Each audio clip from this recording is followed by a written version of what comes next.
നമസ്കാരം അർജുൻ. ഇവിടെ DYFI, KSU, SFI ഇങ്ങനെ കുറേ യുവജന സംഘടനകൾ കുറേ ഉണ്ടല്ലോ, യൂത്ത് കോൺഗ്രസ്. പക്ഷേ ഇവരെല്ലാം പലപ്പോഴും പല സാമൂഹ്യ വിഷയങ്ങളെ അപ്രോച്ച് ചെയ്യുന്ന പല രീതിയുണ്ട്, അക്രമാസക്തമായിട്ടൊക്കെ പല രീതിയിൽ. പക്ഷേ ഇന്നലെ രാത്രി കേരളം കണ്ടൊരു കാഴ്ചയുണ്ട്. ഇന്നലെ രാത്രിയും ഇന്ന് പകലും കൊണ്ട് SG കൊണ്ടുപോയി മലയാളികളെ മുഴുവൻ. അതായത് തൃശ്ശൂർ എടുക്കുക എന്ന് പറഞ്ഞ സുരേഷ് ഗോപി മലയാളികളെ മുഴുവനും മലയാളികളുടെ ഹൃദയവും കവർന്നുകൊണ്ട് ഇന്നലെ ഒരു രാത്രി ഇന്ന് ഇരുട്ടി വെളുത്തപ്പോൾ കൊണ്ടുപോയി കഴിഞ്ഞു. എന്താ ചെയ്യേണ്ടത്? വെറുതെ പോയി അക്രമം കാണിക്കുക, പൂട്ട് തല്ലിപ്പൊളിക്കുക, ഇങ്ങനെയൊക്കെ ആർക്ക് വേണോ ചെയ്യാൻ പറ്റും, വെല്ലുവിളിക്കുക, ഇതെല്ലാം ചെയ്യാൻ പറ്റും. പക്ഷേ എന്താ ചെയ്യേണ്ടത് എന്ന് സുരേഷ് ഗോപി MP ചെയ്ത് കാണിച്ചു കൊടുത്തു, അല്ലേ? തീർച്ചയായും അത് പറയുന്ന സമയത്ത് ഒറ്റ വാക്കിൽ വേണമെങ്കിൽ നമുക്ക് അതിനെ തീർക്കാം. അതായത് സുരേഷ് ഗോപി തൂക്കി എന്ന് വേണമെങ്കിൽ പറയാം. അതായത് സംഭവം ഇങ്ങനെയാണ്. റിപ്പോർട്ടർ ചാനലിലാണ് 20-ാം തീയതി രാത്രിയിൽ ഒരു റിപ്പോർട്ട് വരുന്നത്. ഒരു കുടുംബം, തിരുവനന്തപുരത്തെ ഒരു കുടുംബം, ഓമനാമ്മ, വിനോദ് എന്ന് പറയുന്ന മകന്, പിന്നെ അവരുടെ 2 പെൺമക്കൾ, പിന്നെ ഭാര്യ ഉൾപ്പെടെയുള്ള 5 പേരെ അടങ്ങുന്ന ഒരു കുടുംബം. അതിനകത്ത് ബാക്കി എല്ലാവരും സ്ത്രീകളാണ്. ഈ വിനോദാണെങ്കിൽ ചികിത്സയുമായി ബന്ധപ്പെട്ട് നിൽക്കുന്ന ഒരു ഘട്ടമാണ്. സംഭവം ഇങ്ങനെയാണ്. അവർ ലൈഫ് പദ്ധതിയിൽ 2017-2018 ഒരു വീട് വെക്കുകയാണ്. വീട് വെക്കുന്ന സമയത്ത് സ്വാഭാവികമായിട്ടും ലൈഫ് പദ്ധതിൻ്റെ ആ പൈസ കൊണ്ട് ഒരു നല്ല വീട് പണിയാനുള്ള എമൗണ്ട് ഉണ്ടാവില്ല. അപ്പോൾ ചെറിയ വീടൊക്കെ ആണെങ്കിൽ ഓക്കെ ആയിരിക്കും. അപ്പോൾ അവർ കുറച്ചും കൂടെ വലിയ വീടാക്കാൻ വേണ്ടിയിട്ട് അവർ പിന്നീട് ലോൺ എടുത്തു. മുത്തൂറ്റിൻ്റെ ഹൗസിംഗ് കോർപ്പറേഷൻ എന്നാണ് ഫിനാൻസ് എന്നാണ് ലോൺ എടുത്തത്. അവർ 3-4 ലക്ഷം രൂപ ലോൺ എടുത്തു. നമ്മളെല്ലാം ലോൺ എടുക്കുന്ന സമയത്ത് EMI അടയ്ക്കാനൊരു പ്ലാനിങ് ഉണ്ടാവും.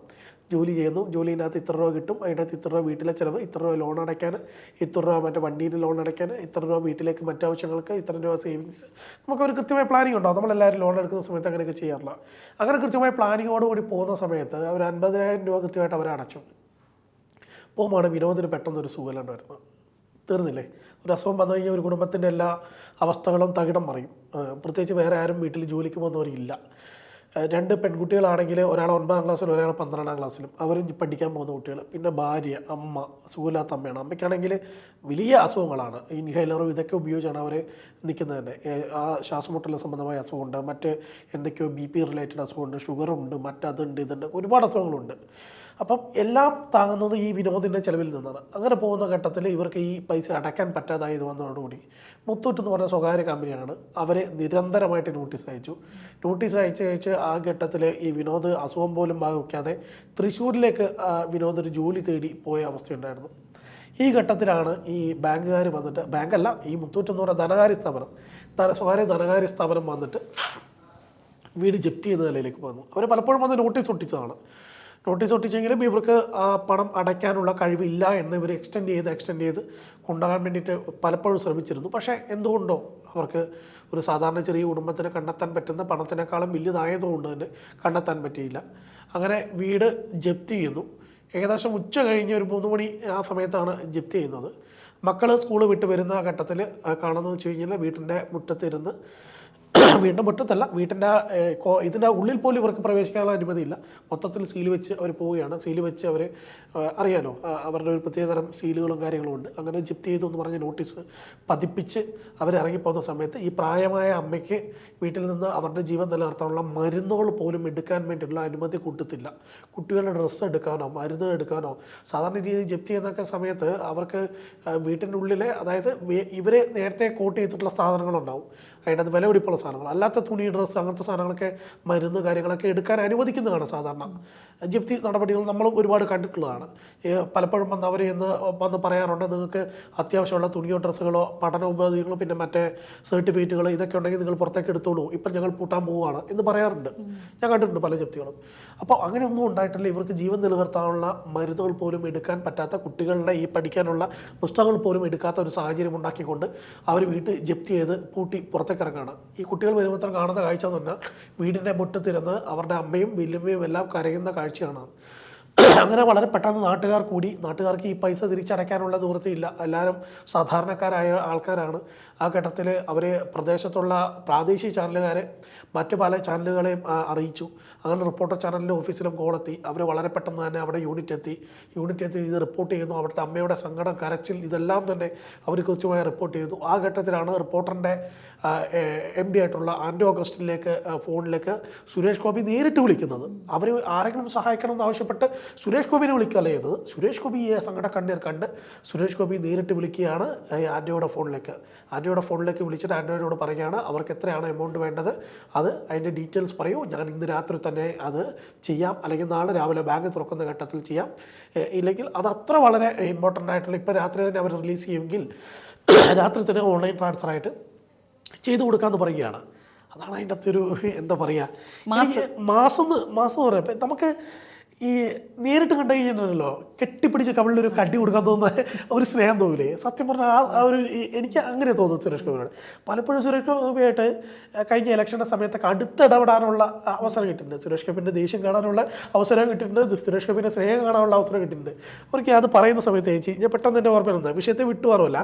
ഒരു ദിവസം ഞാൻ എന്തോ ഒരു വിഷയവുമായി ബന്ധപ്പെട്ട് സുരേഷ് ചേട്ടാ ഈ വിഷയത്തിൽ ഒരു ബൈറ്റ് വേണമെന്ന് പറഞ്ഞ്, അപ്പോൾ സുരേഷ് ചേട്ടൻ എന്നോട് പറഞ്ഞേ മാറിപ്പൊയ്ക്കോണം എന്ന് പറഞ്ഞിട്ട് സുരേഷിൻ്റെ ഒരു ഡയലോഗിനകത്ത് എനിക്ക് പറയാൻ താല്പര്യമില്ല എന്ന് പറഞ്ഞിട്ട് ഇങ്ങനെ വന്ന്. അപ്പോൾ എനിക്ക് സത്യം പറഞ്ഞാൽ എനിക്ക് സങ്കടമായി.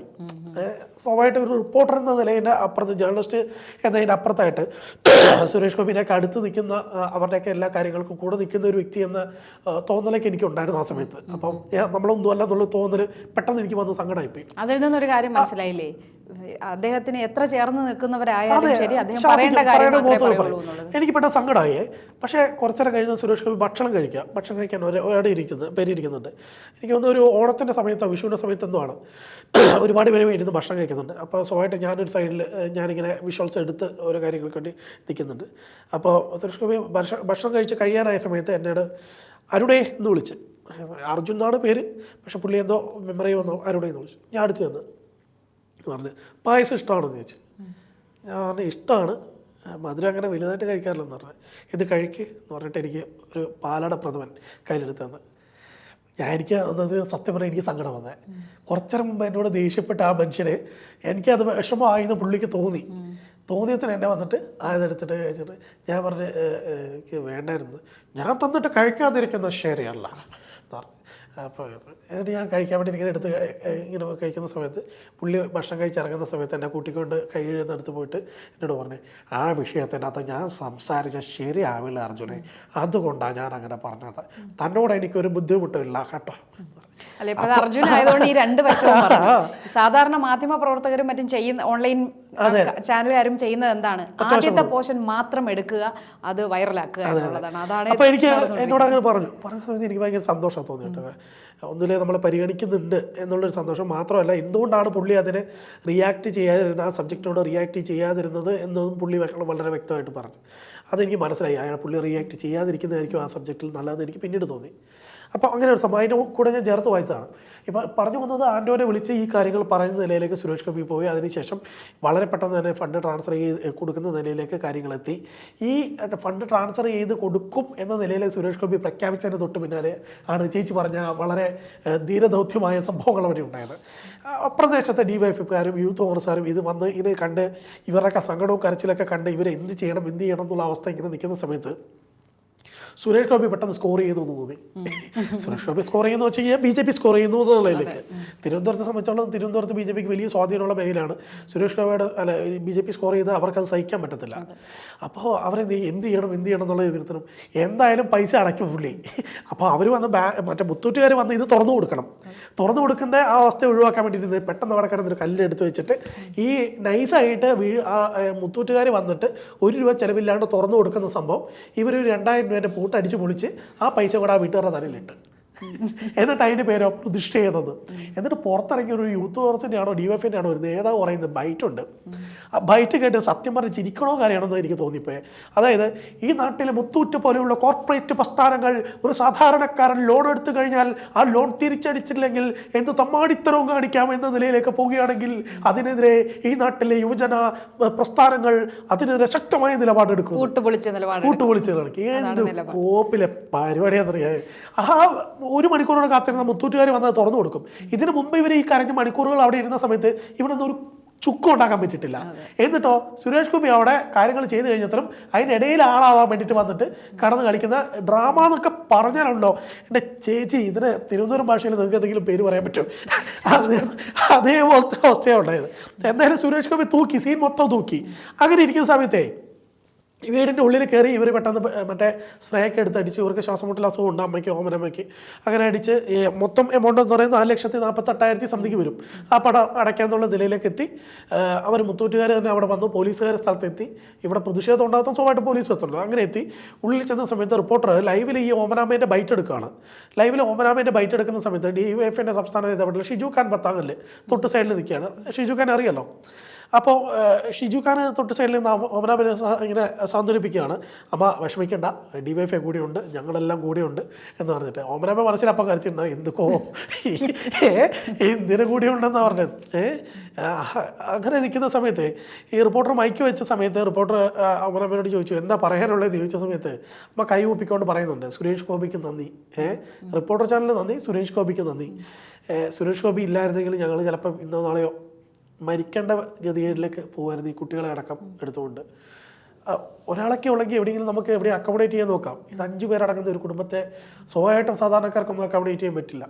ആ നിലയിലേക്ക് പോകുന്ന സമയത്ത് ചിലപ്പോൾ ആ സമയത്ത് പൊട്ട ബുദ്ധിയിൽ വേണമെങ്കിൽ ഇങ്ങനെയൊക്കെ ചിന്തിച്ചിരിക്കാം. അത് തന്നെയാണ് അമ്മ അവിടെ വളരെ കലർപ്പില്ലാണ്ട് തുറന്നു പറഞ്ഞത്. ആ നിലയിലേക്ക് പോകുന്ന ഒരു കുടുംബത്തെ രക്ഷിക്കാൻ പറ്റി എന്നുള്ളതാണ് സുരേഷ് ഗോപിൻ്റെ ഒരു എന്താ പറയുക, നമ്മൾ പ്രശംസിച്ചാലും മതി വരാത്ത ഒരു വലിയ മനസ്സ്. തൃശ്ശൂരുകാർക്ക് തെറ്റിയെന്ന് ഏതോ ഒരു മിക്കവാറും സുരേഷ് ഗോപിയുമായി ബന്ധപ്പെട്ട എല്ലാ പോസ്റ്റുകളിലും വാർത്തകൾക്കും താഴെ വന്ന് കമന്റ് തൃശ്ശൂർക്കാർക്ക് അബദ്ധം പറ്റിയ. അതല്ലേ ഞാൻ കഴിഞ്ഞ ദിവസം ഒരു റാപ്പനുണ്ടല്ലോ, റാപ്പൻ മറ്റേ ജാതി പറഞ്ഞുകൊണ്ടിരിക്കുന്ന റാപ്പന്. ആ റാപ്പൻ എന്ന് പറഞ്ഞ വേട്ടാവളിയാണ് കഴിഞ്ഞ ദിവസം ഒരു ചാനലിൽ വൈറ്റ് കൊടുക്കുന്ന സമയത്ത് പറയുന്നത് കേട്ടോ, തൃശ്ശൂരുകാർക്ക് തെറ്റുപറ്റി എന്ന് പറയുന്നുണ്ട്. തൃശ്ശൂരുകാർക്ക് തെറ്റുപറ്റിയോ എന്നുള്ളത് ഈ ഒരു സംഭവം കേട്ട് കഴിഞ്ഞിട്ടുണ്ടെങ്കിൽ തൃശ്ശൂരുകാരെന്നല്ല ഞാൻ പറയുന്നത്, സുരേഷ് ഗോപിനെ പോലത്തെ ഒരു MP കേരളത്തിലെ എല്ലാ മണ്ഡലത്തിലും എല്ലാ ലോക്സഭാ മണ്ഡലത്തിലും ഉണ്ടായിരുന്നെങ്കിൽ കേരളത്തിന് രക്ഷപ്പെട്ടേനെ. അസൂയ തോന്നുന്ന മനുഷ്യരുണ്ട്, അസൂയ. അടുത്ത് നമ്മൾ പലപ്പോഴും അകലെ നിന്ന് നോക്കുമ്പോൾ കാണുന്ന സുരേഷ് ഗോപി എല്ലാം അടുത്ത് ഇടപെടുന്ന സമയത്തുണ്ടാകുന്നത് നമ്മളോട് കാണിക്കുന്ന സ്നേഹവും കരുതലൊക്കെ സുരേഷ് ഗോപി ചിലപ്പോൾ അത് പറഞ്ഞു കഴിഞ്ഞാൽ നമ്മൾ സുരേഷ് ഗോപിന്റെ PR എടുത്തേക്കോ എന്നുള്ള രീതിയിൽ വരും. ഞാൻ ഒരു സംശയം ചോദിച്ചോട്ടെ, ഇപ്പൊ റാപ്പറുടെ കാര്യം പറഞ്ഞതുകൊണ്ട് ഞാൻ ചോദിക്കുകയാണ്. ഇപ്പോൾ കഴിഞ്ഞ ഒരു വീഡിയോ കണ്ടപ്പോൾ അതിൽ റാപ്പർ വേടന് വിദേശത്ത് ഒരു പരിപാടി നടത്താൻ 15 ലക്ഷമാണ് ആളുടെ ചാർജ് പറഞ്ഞത്. അപ്പോൾ വിദേശത്തൊരു പരിപാടി നടത്താൻ പോകുമ്പോൾ ഒന്നല്ല, ഒരുപാട് സ്റ്റേജുകൾ ഉണ്ടാവും. അപ്പം നോക്കുമ്പം നല്ലൊരു വരുമാനമുള്ള ഒരാളാണ്. അപ്പോൾ ഈ ജാതീയത പറഞ്ഞുകൊണ്ടേയിരിക്കുകയാണ് വേടൻ എപ്പോഴും. ഈ അവരുടെ ജീവിത നിലവാരം കുറവാണ്, അവർക്ക് ഒരു മുറി കെട്ടിടത്തിലൊക്കെ ജീവിക്കുന്നവരുണ്ട്, DNA പോലും പഠിക്കാനില്ല എന്നൊക്കെ പറയുന്ന വേടൻ അങ്ങനെ എന്തെങ്കിലും ചെയ്തിട്ടുള്ളതായിട്ട് അറിവുണ്ട്? ഈ പാട്ട് പാടുന്നതിലുപരി ഏതെങ്കിലും ഒരു കുടുംബത്തെ അല്ലെങ്കിൽ ഏതൊരു കുട്ടിയെ പഠിപ്പിക്കാൻ അങ്ങനെ എന്തെങ്കിലും ചെയ്തിട്ടാ? എനിക്കറിയില്ല, ഞാൻ ചോദിക്കുന്നത്. എന്തെങ്കിലും വേടനുമായി ബന്ധപ്പെട്ട് നിൽക്കുന്ന ഒരുപാട് പേര് നമ്മുടെ സുഹൃത്തുക്കളുണ്ട്. അവരോട് ഞാൻ സംസാരിക്കുന്ന ഘട്ടത്തിലൊന്നും അങ്ങനെ പറഞ്ഞു കേട്ടതായിട്ട് അറിയില്ല. പാട്ടുപാടി വേടൻ സമ്പാദിക്കുന്നുണ്ട്, നല്ല കാര്യം തന്നെയാണ്. ആ സമ്പാദ്യത്തിൽ ഒരു വിഹിതം ഈ പറയുന്നവർക്ക് ചിലപ്പോൾ അദ്ദേഹം പുറത്താരോടും പറയാണ്ട് ചെയ്യുന്നുണ്ടാകാം, പക്ഷെ നമുക്കറിയില്ല. അത് ഞാൻ വേറൊന്നും പറഞ്ഞതല്ല, അങ്ങനെ ഉണ്ടോ എന്ന് അറിയാൻ വേണ്ടി. പക്ഷെ ഇത് പറഞ്ഞ സമയത്ത് തന്നെ ഞാനൊരു കാര്യം കൂടെ ചേച്ചിയോട് ചേർത്ത് വെച്ച് വായിക്കാം. ഞാൻ ആലപ്പുഴയിലുള്ള ഒരു കുട്ടീൻ്റെ ഒരു വിഷയം വരികയാണ്. ആ കുട്ടിക്ക് ചികിത്സയ്ക്ക് ആവശ്യമായ പണമില്ല. അവരുടെ അച്ഛൻ ഒരു 35 വയസ്സുള്ള ഒരു പയ്യന്, ആ പയ്യന് ഈ AC മെക്കാനിക്കാണ്. അമ്മ സാധാരണ കൂലിപ്പണി എടുക്കുന്ന വ്യക്തിയാണ്. ഈ പറയുന്ന കുട്ടിയാണെങ്കിൽ ഒരു ചികിത്സയ്ക്ക് വേണ്ടിയിട്ട് നിൽക്കുകയാണ്. അങ്ങനെ ഇവർ പല തരത്തിലുള്ള ഹോസ്പിറ്റലുകളും കാര്യങ്ങളൊക്കെ പോയി ട്രീറ്റ്മെൻറ്റ് നടത്താൻ വേണ്ടി പറ്റാത്ത നിലയിലേക്ക് വരുത്തുന്നു. ഞാൻ ആ വിഷയം നമ്മൾ റിപ്പോർട്ട് ചെയ്തു. നമ്മൾ ഫസ്റ്റ് റിപ്പോർട്ടിൽ തന്നെ റിപ്പോർട്ട് ചെയ്ത സമയത്ത് ആ വീഡിയോ കണ്ട സുരേഷ് ഗോപി അവരെ ബന്ധപ്പെട്ട് അവരോട് ഹോസ്പിറ്റലിൽ നിങ്ങൾ നേരിട്ടെത്തി ഇന്ന ഹോസ്പിറ്റലിൽ PR കണ്ടാൽ മതി, സുരേഷ് ഗോപി പറഞ്ഞു എന്ന് പറഞ്ഞാൽ അപ്പം സുരേഷ് ഗോപിനെ അവർ വിളിക്കാത്ത കാര്യങ്ങൾ ചെയ്തു കൊടുക്കും എന്ന നിലയിലേക്ക് പറഞ്ഞു. ഇത് പുറത്താരോടും പറയണ്ട, ഈ ഇലക്ഷൻ സമയമായതുകൊണ്ട് ഈ ഒരു വിഷയം പുറത്തറിഞ്ഞ ഒരുപാട് പേര് എന്താ പറയുക ചെയ്യാൻ വേണ്ടിയിട്ട് വരും. നമുക്കാണെങ്കിൽ ഈ സമയത്ത് ചെയ്യാനും പറ്റില്ല, ഇങ്ങനത്തെ കാര്യങ്ങളൊന്നും ചെയ്യാൻ വേണ്ടി പറ്റത്തില്ല. അപ്പം അങ്ങനെ ഒരു കാര്യം പറഞ്ഞു. അപ്പോൾ ഞാൻ ഈ കുടുംബത്തിലെ ഈ അച്ഛനെ കണ്ട സമയത്ത് പുള്ളി എന്നോട് പറഞ്ഞു, ഇത് പത്രങ്ങളിലോ ചാനലുകളോ വാർത്തയാക്കരുതെന്ന് എന്നോട് പറഞ്ഞത്. പക്ഷേ ആ ചികിത്സയ്ക്ക് വേണ്ടിയിട്ടുള്ള ഫുള്ള് ഫണ്ടും പുള്ളി ഓൾറെഡി ചെയ്തിട്ടുണ്ട്. അപ്പോൾ ഞാൻ പറഞ്ഞത് പറ്റത്തില്ല, ഇത് എന്തായാലും വാർത്തയാക്കണം. സുരേഷ് ഗോപി എന്ന് പറയുന്ന ആ നല്ല മനുഷ്യനെ ആ ലോകം അറിയണം. ഈ സംഭവം എപ്പോഴും ഉണ്ടാകുന്നത് വെച്ച് കഴിഞ്ഞിട്ടുണ്ടെങ്കിൽ ഈ തൃശ്ശൂരിൽ റിപ്പോർട്ടറിന് തന്നെ ഒരു റിപ്പോർട്ടർ കയറി ചെറിയ മെക്കിട്ട് നടത്തിയ ഒരു സംഭവം ഉണ്ടായിരുന്നു. ഒരു സംഭവം ആ പുള്ളിക്കാരി ഇപ്പോൾ എവിടെയാണെന്ന് പോലും ആർക്കും അറിയത്തില്ല, ആ നിലയിലാണ് ഉള്ളത്. അപ്പം അങ്ങനെ ഒരു മെക്കിട്ട് നടത്തിയ ഒരു സംഭവം ഉണ്ടായിരുന്നു. ആ സംഭവത്തിന് തൊട്ട് പിന്നാലെയാണ് ഈ ഒരു കാര്യം ഉണ്ടാകുന്നത്. പക്ഷേ ഞാൻ റിപ്പോർട്ട് ചെയ്തു. ഞാൻ റിപ്പോർട്ട് ചെയ്ത സമയത്ത് തന്നെ സുരേഷ് ഗോപി എന്നെ വിളിച്ചില്ല. സുരേഷ് ഗോപിൻ്റെ ഓഫീസിലൊരു വ്യക്തി എന്നെ വിളിച്ചിട്ട് എന്നോട് പറഞ്ഞു അത് വേണ്ടായിരുന്നു സുരേഷ് ഏട്ടൻ പറഞ്ഞത്. സുരേഷ് ഏട്ടൻ ഇങ്ങനെ ചെയ്യുന്ന എല്ലാ കാര്യവും പുറത്തറിയിക്കാനൊന്നും താല്പര്യമില്ല. പിന്നെ ചില കാര്യങ്ങൾ മാധ്യമങ്ങൾ അറിയുന്നു, അത്രമാത്രമേ ഉള്ളൂ. ആ കാര്യം പറയുന്നൊരു കാര്യം പറയാതിരിക്കാൻ ചേച്ചി, സുരേഷ് ഗോപി ചെയ്യുന്ന സേവന പ്രവർത്തനങ്ങളുടെ കാര്യങ്ങളൊന്നും തന്നെ സുരേഷ് ഗോപിൻ്റെ PR ടീം നമുക്കൊന്നും ഇട്ട് തരുന്നില്ല. പല വ്യക്തികളും ഒരു 10 കുട്ടികൾക്ക് മൊബൈൽ ഫോൺ കൊടുക്കുക, അല്ലെങ്കിൽ 10 കുട്ടികൾക്ക് റെയിൻകോട്ട് കൊടുത്താൽ പോലും പലപ്പോഴും ഫോട്ടോ എടുത്ത് അയച്ചു തരുന്ന പല സംഭവങ്ങളും നമ്മൾ കണ്ടിട്ടുണ്ട്. പക്ഷേ സുരേഷ് ഗോപി ചെയ്യുന്ന കാര്യങ്ങൾ, സുരേഷ് ഗോപിൻ്റെ PR-മായി ബന്ധപ്പെട്ട ഗ്രൂപ്പുകളൊക്കെ ഉണ്ട്. തൃശ്ശൂരിലെ ഗ്രൂപ്പുണ്ട്, സുരേഷ് ഗോപിൻ്റെ പേഴ്സണലായിട്ടുള്ള കാര്യങ്ങളുടെ ഗ്രൂപ്പുണ്ട്. പക്ഷേ ഈ ഗ്രൂപ്പിലൊന്നും ഈ സാധനങ്ങൾ അവിടെ ഒഫീഷ്യലായിട്ട് ആരും തന്നെ റിപ്പോർട്ട് ചെയ്യുന്നതായിട്ടോ ഇതൊന്നും കണ്ടില്ല. പലപ്പോഴും ഏതെങ്കിലും ചാനലുകൾ ഇത് പോയി എടുത്ത് ദിവസങ്ങൾക്ക് ശേഷം അറിഞ്ഞ് പോയി എടുത്ത് അതിൻ്റെ ലിങ്കൊക്കെ ഇവിടെ പോസ്റ്റ് ചെയ്ത് കണ്ടിട്ടുണ്ട്.